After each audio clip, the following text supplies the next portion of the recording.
We are a family. We are Liverpool. This means more. 리그 3라운드가 지난 시점에서 2무 1패, 클롭 부임 이후 최악의 시즌 시작을 알리고 있습니다. 시즌 초반부터 줄부상으로 정신 차릴 시간도 없는데 이로 인해 연쇄적으로 수비도 불안해지고 있으니 도저히 승리할 수가 없는 상황입니다. 대체 현재 리버풀은 어떤 위기에 놓여진 것인지 가볍게 살펴봅시다. 첫 번째로는 말도 안 되는 수비. 클롭 부임 이후 리버풀이 좋은 성적을 이어나갈 수 있던 가장 큰 이유는 수비입니다. 불과 17-18 시즌 겨울 반다이크가 합류하기 전에 리버풀은 아무리 공격력이 좋다 한들 후방에서의 불안감으로 인해 소위 강팀으로 분류되지 못했습니다. 그런데 반다이크와 알리송 두 선수가 합류한 이후로 실점할 만한 상황에서도 위기를 이겨내며 분위기를 반전시키는 상황이 늘어났죠. 최근 몇 년간의 기대 실점과 실제 실점을 비교해 봅시다.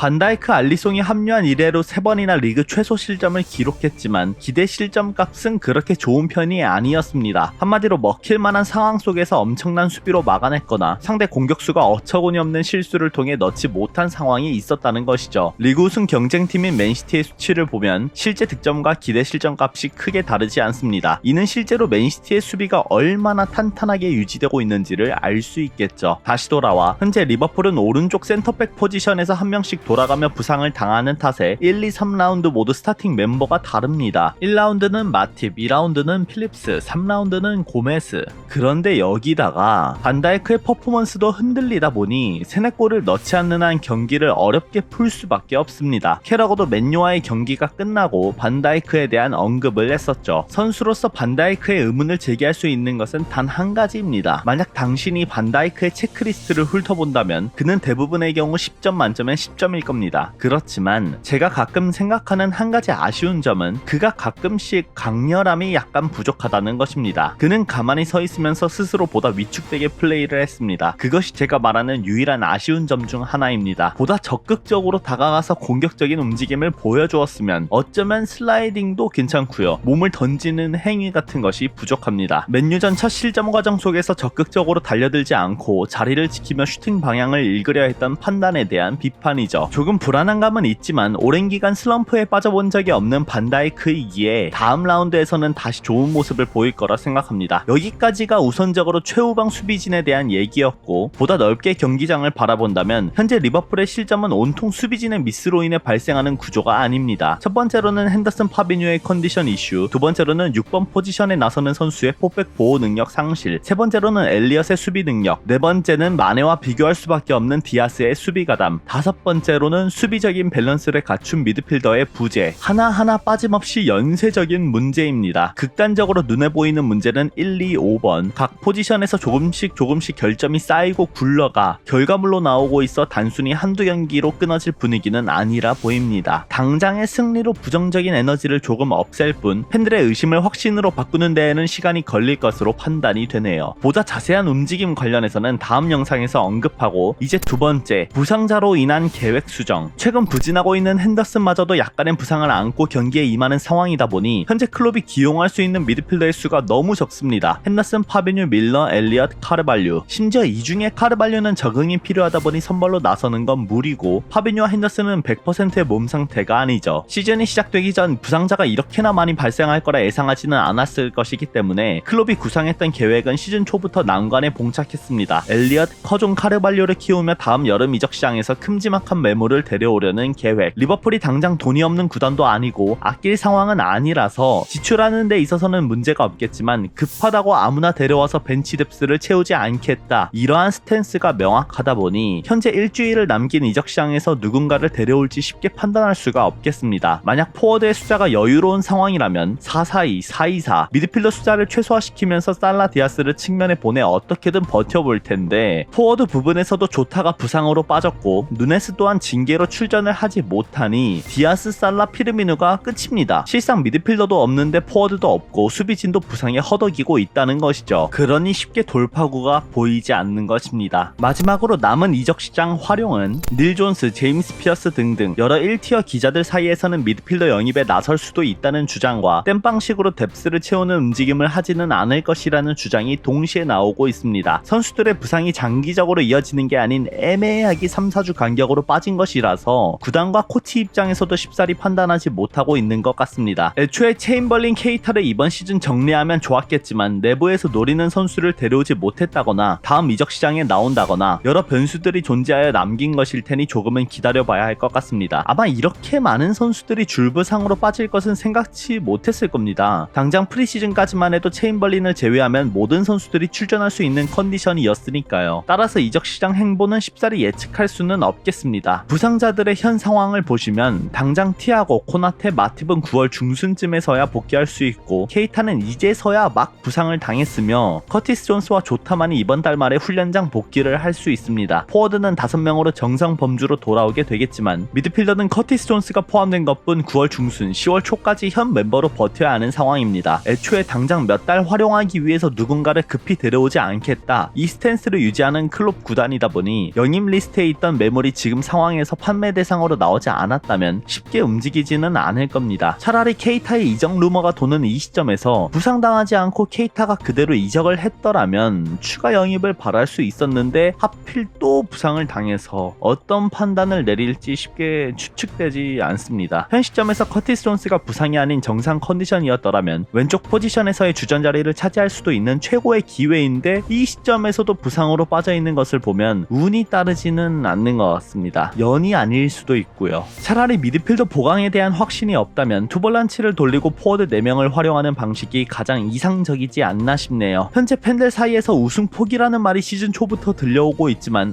아직은 3라운드라는 것을 잊지 말고 조금 난이도가 높아졌다는 생각을 하며 헤쳐나가 보는 게 어떤가 싶습니다. 너무 긍정적인가요? 우선 간단히 이렇게 정리하고 다음 영상에서 찾아뵙도록 하겠습니다. 그럼 뇽!